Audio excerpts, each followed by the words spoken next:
13 masterpieces vanish into thin air, leaving only questions, leaving the desk unattended. It was a critical mistake. As Abath stepped forward, the thieves revealed their true intent. They quickly bound his hands with duct tape, overpowering him with ease. Moments later, Heston arrived, unsuspecting and unprepared for the ambush awaiting him. He, too, was swiftly subdued and bound beside his colleague. With the guards neutralized, the thieves had free rein. They moved methodically, selecting their targets with an unsettling precision. The museum's prized artworks, procured by Isabella Stewart Gardner herself, were now at the mercy of these interlopers. Among the treasures plucked from their rightful place was Vermeer's The Concert, a painting whose absence left a void worth hundreds of millions. Despite the hour-long operation, not a single alarm was raised. The museum's security measures, hindered by financial constraints and outdated systems, had provided an illusion of safety, one easily shattered by the audacity of these disguised intruders. As the thieves made their calculated exit, the museum's halls fell silent once more, the echoes of their crime lingering in the empty frames they left behind. Yet the mystery of the Gardner heist is deeper than the stolen art.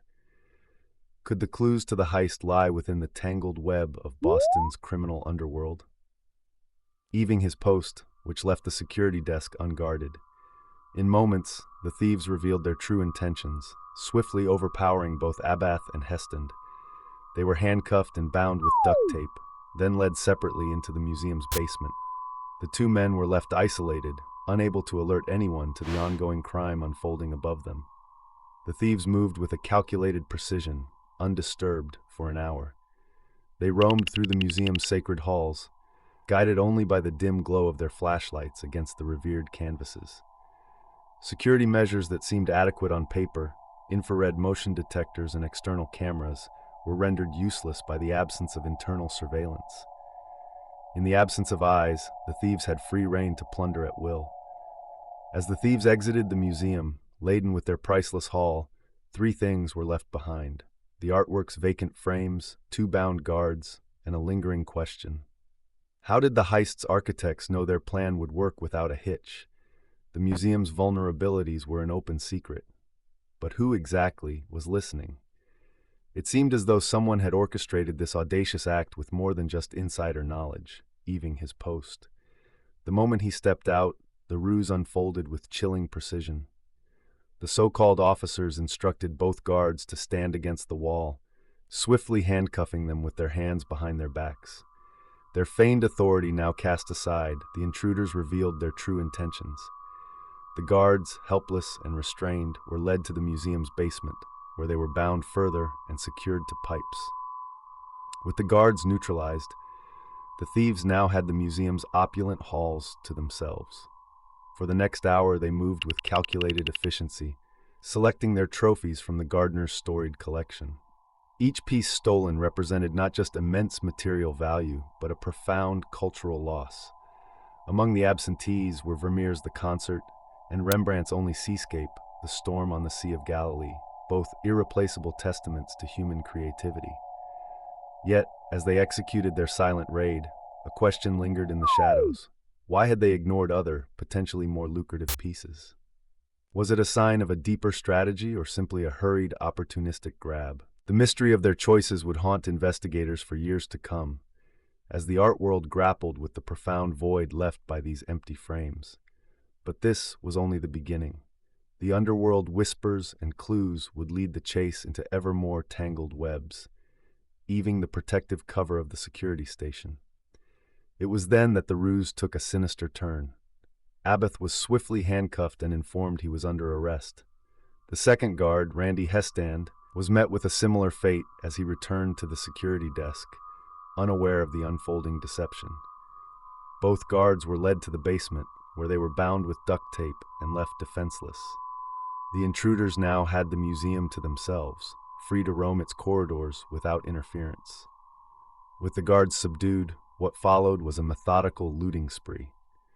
Over the next hour, the thieves moved through the galleries, selecting their prizes with a calculated precision that baffled experts.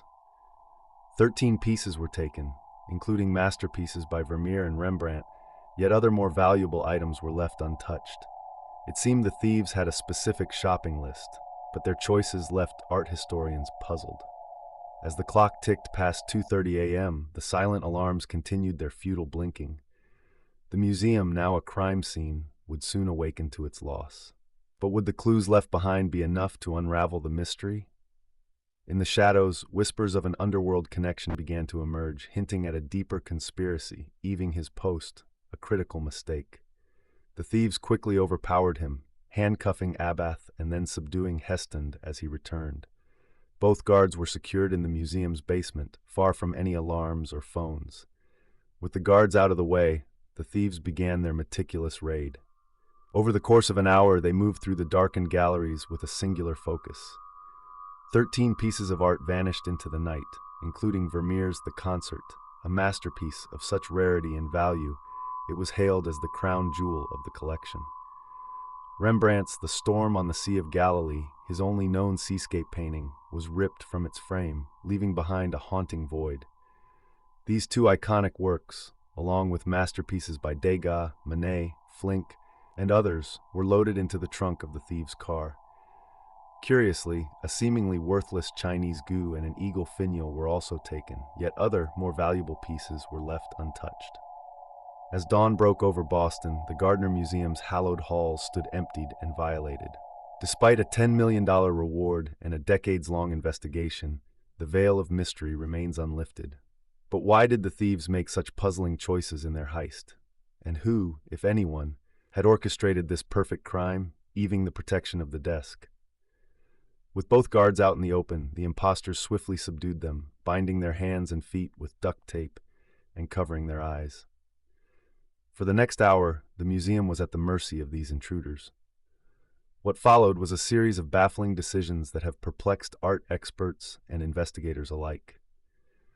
Among the 13 stolen pieces were masterpieces by Vermeer and Rembrandt. Undeniably valuable, yet the thieves bypassed even more prized works that hung nearby. A Monet, a Michelangelo, and a Raphael remained untouched. Even more curious, the thieves made off with a relatively worthless Chinese goo and an eagle finial. For those who know the art world, such choices defy logic. Was this a heist driven by a collector's wish list, or were the thieves simply unaware of the true value of what they left behind? The empty frames still hang in the museum, a haunting tribute to what was lost and a reminder of the mystery that remains. But as we delve deeper into the suspect pool, we find that the art of deception is as layered as the paint on a master's canvas. Who really orchestrated this elaborate theft and why? Evening his post as instructed. As the patrolling guard, Randy Heston, returned, the intruders swiftly overpowered both men. The guards were handcuffed and duct-taped, securing them in the museum's basement. With the museum now under their control, the disguised men embarked on a meticulously executed theft that would become infamous in the annals of art crime. The museum's security flaws became glaringly evident. With no cameras to capture their movements inside and no fail-safes in place, the thieves had free rein for the next hour.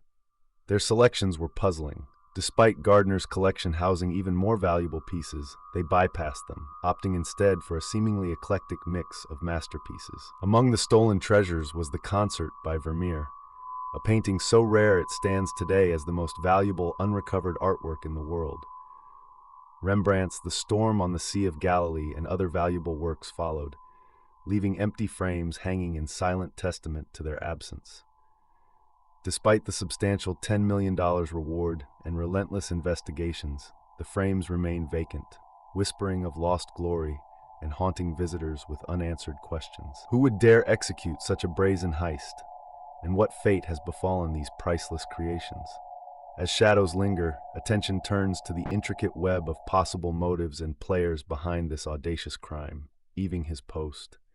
In a sudden turn, the intruders swiftly overpowered both guards. With their hands cuffed behind their backs and mouths duct-taped, the guards were helpless as the thieves proceeded to raid the museum, undisturbed for the next hour. The FBI turned its focus to organized crime, suspecting the involvement of the Boston Mafia. During this time, the Mafia was embroiled in a turbulent gang war, a detail too significant to overlook. Among the myriad theories, one stands out. The art was stolen under the direction of Bobby Donati, a known gangster. It's speculated that Donati intended to use the paintings as leverage to negotiate the release of his boss from prison. Yet, in a twist of fate, Donati met a grim end just 1 year after the heist, his murder adding yet another layer of mystery to the case.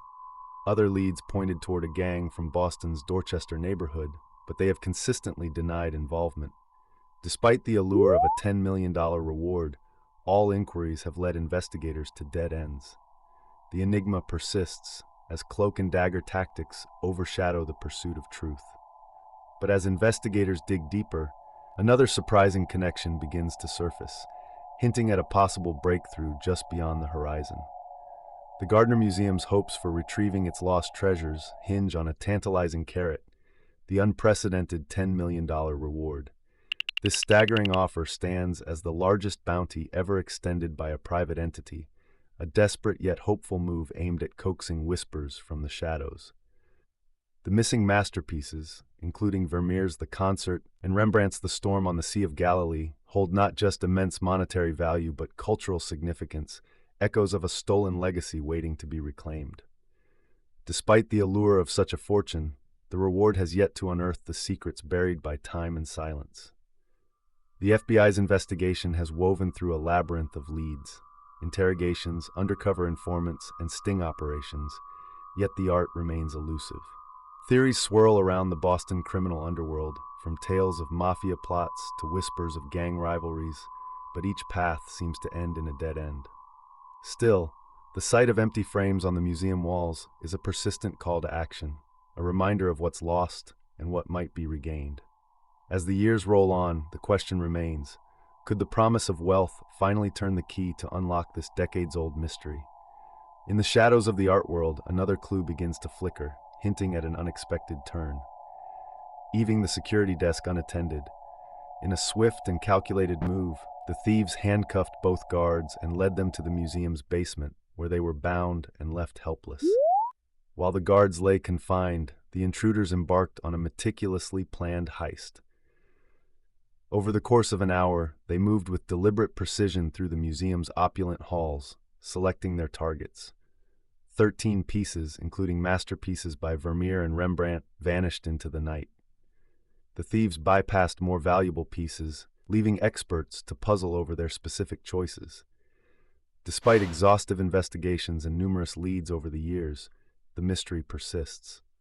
The FBI's focus primarily fell on organized crime in Boston, with theories linking the theft to gang warfare and attempts to leverage the art for bargaining power. Yet every promising lead has ended in frustration, with no arrests made and no art recovered. The empty frames still hang in the museum, silent witnesses to an audacious crime that remains unsolved. As the decades pass, they pose a haunting question to all who see them. Will these masterpieces ever return to their rightful place?